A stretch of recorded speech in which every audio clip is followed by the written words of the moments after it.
What is going on, guys? This is my news radar for Friday, April the 8th, and let's start things off by talking about some rather weird Surface Duo news that is kind of tangentially related to some Surface Neo history information from years gone by. If you remember Surface Neo, it was basically a Surface Duo, but much, much bigger. And the other big thing that was different about it was that it ran a different operating system, right? So instead of running Android like Duo and Duo 2 does run, Neo was set to run an operating system that was going to be called Windows 10X. Now, this operating system kind of got passed around a little bit, so people managed to port this thing, and people got it running on some various devices.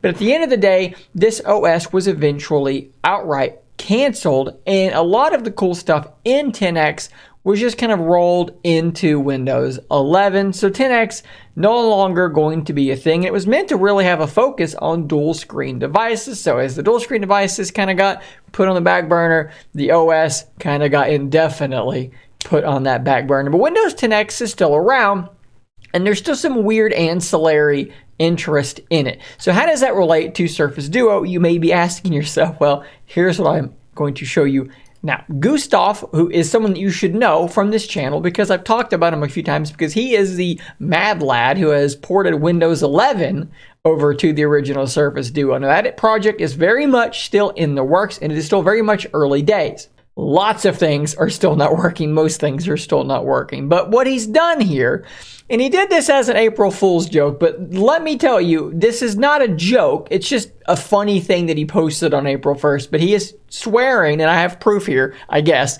that this is, in fact, real. So let's watch the video first here and make sure this is muted. He says, what if the journal dream was a reality? And I actually don't know how he opened this thing with one hand, what kind of Spider-Man sticky fingers he has. But look at that login screen there, right? That should look a little bit different to you. That's not, I think, not exactly what Windows 11 looks like. And if we scroll down here, that is because this is Windows 10X. As a funny joke for April 1st, he actually ported Windows 10X to the original Surface Duo. I'm imagining that a lot of the Windows 11 work kind of made this possible already, made this much easier. And as you can see here, you know, same problems with Windows 11 here. The one screen is not functional. There's no graphics driver, so you only got one monitor effectively. But as we drill in here, this is Windows 10X. It does see Surface Duo. It's got some information there about the OS build, the version, and so forth. He's got the new store apparently up and functioning just fine on the Surface Duo. And again, you know, you're going to use this thing in phone mode, left screen only. And if you're not believing it, you can go to this GitHub link, and apparently there it is. You can actually download this and install it yourself. Why would you do this? I don't know. Just because you want to, because it's weird, because you can, same reason as Windows 11. But at any rate, very, very interesting and a very, very cool thing to see Windows 10X, the OS that would have been on Surface Neo, running in a fairly not great way, but on Surface Duo. News story number 2 is one that I'm actually really excited about, but not necessarily for the reasons I'm going to show you, but for the reasons I'm going to show you after the first thing. Confusing? I know, it'll make sense in a minute.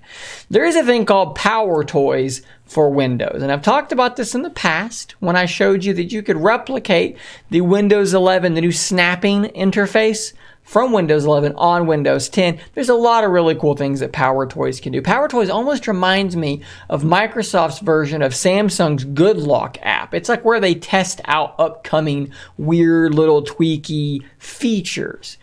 And this particular feature was posted on Reddit by Microsoft Sam, and what he's come up with is something he's calling Power Toys Peak.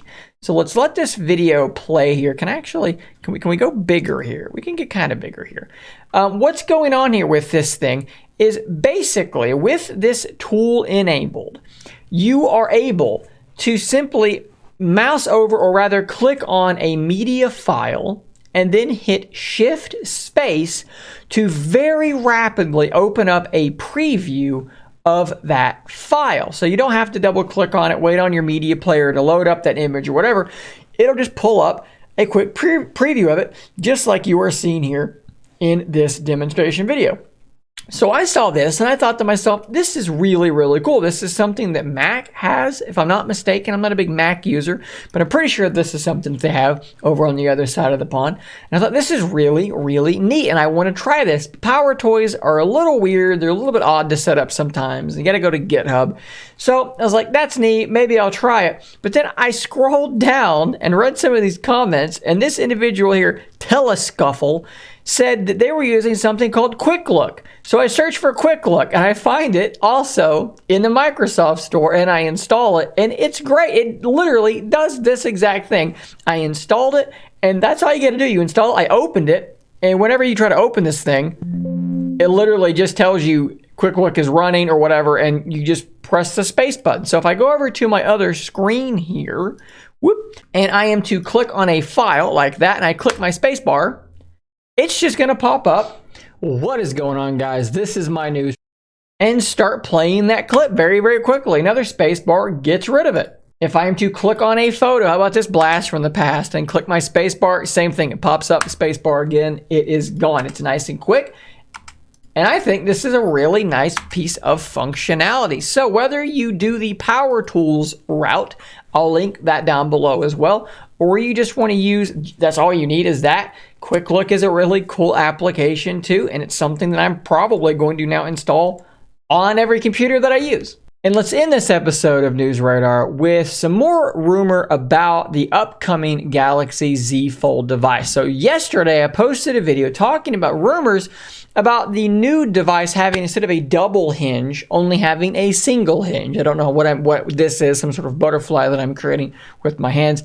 And also, I talked about a rumor that they were going to be going from a 12 megapixel 2x optical zoom to a 10 megapixel 3x optical zoom. That was very difficult for me to both think and then say out of my mouth, but I did it. Congratulations to me. So these are both, one small rumor, but the hinge rumor I think is actually worth noting. And it's also worth noting that I did something very stupid in the video yesterday, because I just don't know how to read words. So we're going to do a quick correction and a quick me and then me again. And you're going to get a little bit of behind the scenes here, because you're going to notice I'm wearing the same shirt because I filmed that video this morning. So I'm filming this video the day before you're seeing it. So yes, I am wearing the same shirt. Calm down. Everything's okay. I do wash my clothes.